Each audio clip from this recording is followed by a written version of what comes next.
भवतु सभ्य मंगलम, सबका मंगल हो, सबका कल्याण हो, सबका भला हो, सबकी स्वस्थ मुक्ति हो। हरे कृष्णा सभी साधकों को राधे राधे। बात कर रहे हैं हम जॉइंट फैमिली और जो न्यूक्लियर फैमिली है, इन दोनों में जो जॉइंट फैमिली है उसमें जो कपल्स हैं कैसे थ्राइव कर रहे हैं, उस डायनेमिक्स को इस वीडियो में देखेंगे। अगले में और चीज़ देखेंगे। देखिए, न्यूक्लियर फैमिली बनती जा रही है, उनके भी कुछ कारण हैं। शहरों में छोटे घर हैं, पैसे खर्चे ज़्यादा हैं, तो लोग धीरे धीरे धीरे धीरे न्यूक्लियर फैमिलीज में सिमटते जा रहे हैं। लेकिन जॉइंट फैमिली के सेटअप में जब रहते हैं तो उसके अपने एडवांटेज हैं, अपने फ़ायदे हैं, जिसमें शेयर्ड वैल्यूज़ होती हैं, शेयर्ड रिस्पॉन्सिबिलिटी होती हैं, पता ही नहीं चलता बच्चे कब पड़ जाते हैं। इमोशनल सपोर्ट रहता है, चाचा चाची, दादा दादी, सभी लोग एक साथ, सारे बच्चे एक साथ खेलते हैं, और कल्चरल वैल्यूज़ की कंटिन्यूटी बनी रहती है। लेकिन कपल्स के लिए अपनी जो रिलेशनशिप है उसको इंटैक्ट रखना चैलेंजिंग हो सकता है। मैं ये नहीं कह रहा, होता ही है, हो सकता है। वहीं जो न्यूक्लियर फैमिली होती है उसमें ऑटोनॉमी और प्राइवेसी तो देती है, लेकिन इमोशनल सपोर्ट की कमी महसूस करती है, क्योंकि बच्चे किसी के एक हैं, किसी के दो हैं, और ऐसे में जब वो अपने फैमिली के बच्चों से नहीं मिल पाते, इंटैक्ट नहीं कर पाते, साथ नहीं रहते, तो फिर बड़ी दिक्कत आती है।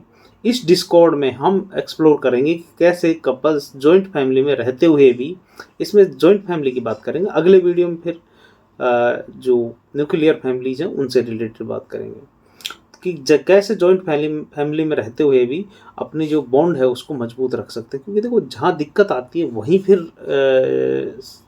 जो फैमिलीज हैं जॉइंट से न्यूक्लियर में चेंज हो जाती हैं।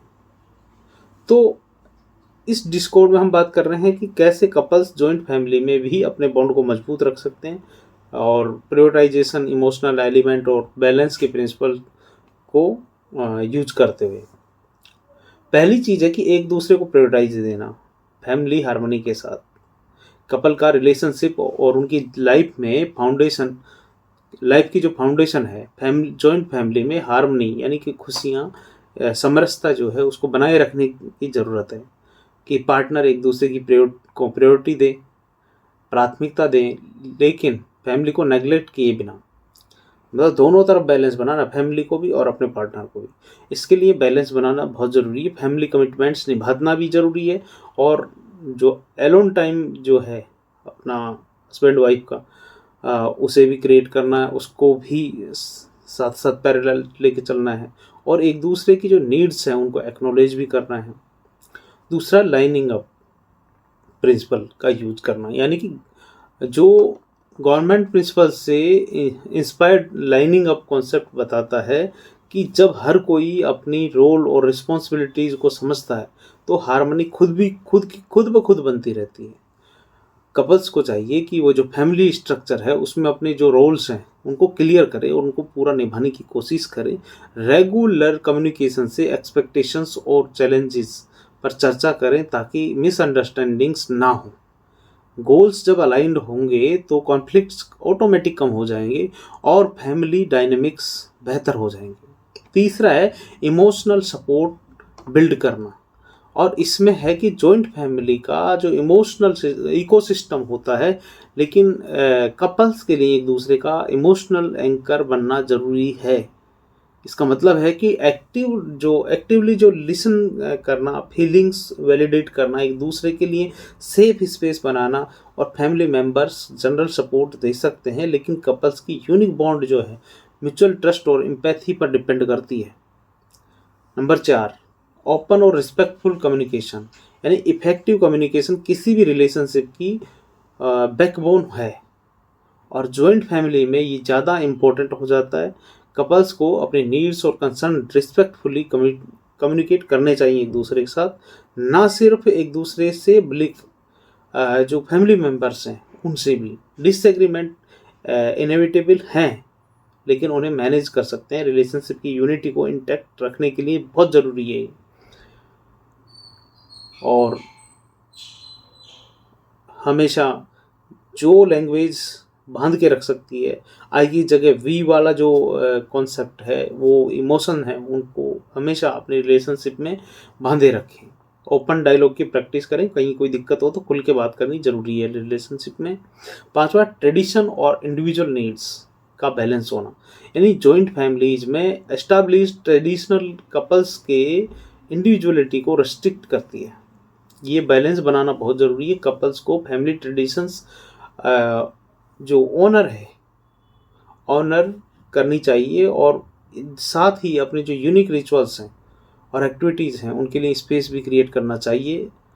ये अप्रोच ना सिर्फ फैमिली की जो कल्चरल फैब्रिक है उसको प्रिजर्व करता है, बल्कि कपल्स की जो बॉन्ड है उसको और रीइंफोर्स करता है। नंबर 6 है एप्रिसिएशन का कल्चर फोस्टर करना है। अगर फैमिली जॉइंट है तो जॉइंट फैमिली की रिस्पॉन्सिबिलिटीज और चैलेंजेस के बीच पार्टनर को टेकन फॉर ग्रांटेड नहीं समझना चाहिए। हाँ, ये आसान ज़रूर हो जाता है, लेकिन ऐसा नहीं करना चाहिए। कपल्स को कॉन्शियसली एक दूसरे को अप्रिशिएट करना चाहिए, प्राइवेटली और फैमिली के सामने भी। इससे ना सिर्फ उनके रिलेशनशिप स्ट्रेंथन होंगे, बल्कि ये म्यूचुअल रिस्पेक्ट का एग्जाम्पल भी सेट करता है। देखिए, मैं फिर से कह रहा हूँ कि जब कोई चीज़ टूटती है तो उसके पीछे के कुछ रीजन्स होते हैं।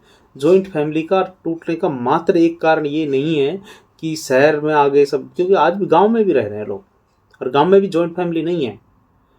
तो अगर जॉइंट फैमिली टूट रही है तो उनके कई कारण हैं। अगर उन चीज़ों को बचा के रखें तो बॉन्ड मजबूत रहेगा, चीज़ें बेटर होंगी, बच्चों का इमोशनल ग्रोथ होगा, शेयर्ड वैल्यूज होंगी, शेयर्ड रिस्पॉन्सिबिलिटीज होंगी।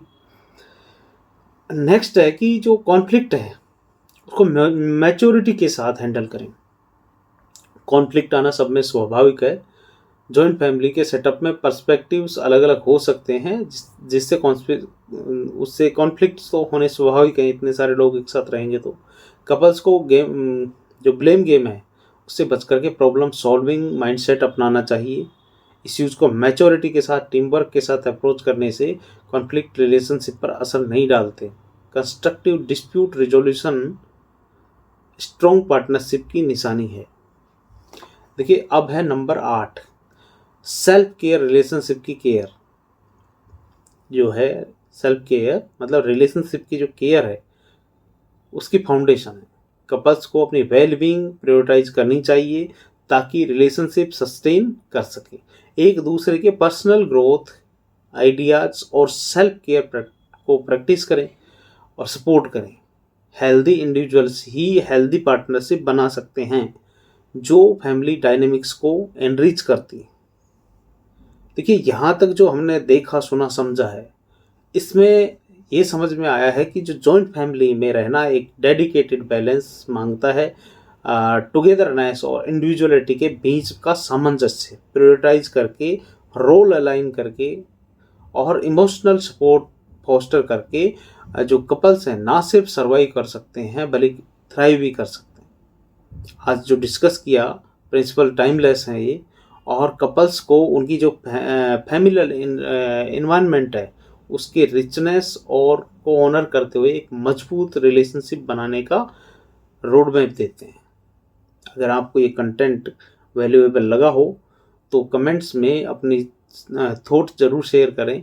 आपका क्या व्यू है जॉइंट फैमिली डायनेमिक्स और न्यूक्लियर फैमिली जो प्रेफरेंसेस हैं उन पर। चलिए, इस टॉपिक पर एक कंस्ट्रक्टिव कन्वर्सेशन शुरू करते हैं। और हाँ, लाइक, शेयर और सब्सक्राइब जरूर करना, और पर्सनल डेवलपमेंट और रिलेशनशिप मास्टरी पर और इंसाइट मिल सके, ताकि और हम नए और भी वीडियोज लेके आएंगे तमाम तर अलग अलग बुक्स के आधार पर। आज के लिए इतना ही। हरे कृष्णा कृष्ण कृष्ण हरे हरे, हरे राम राम राम हरे हरे। बोलो राधा रानी की जय।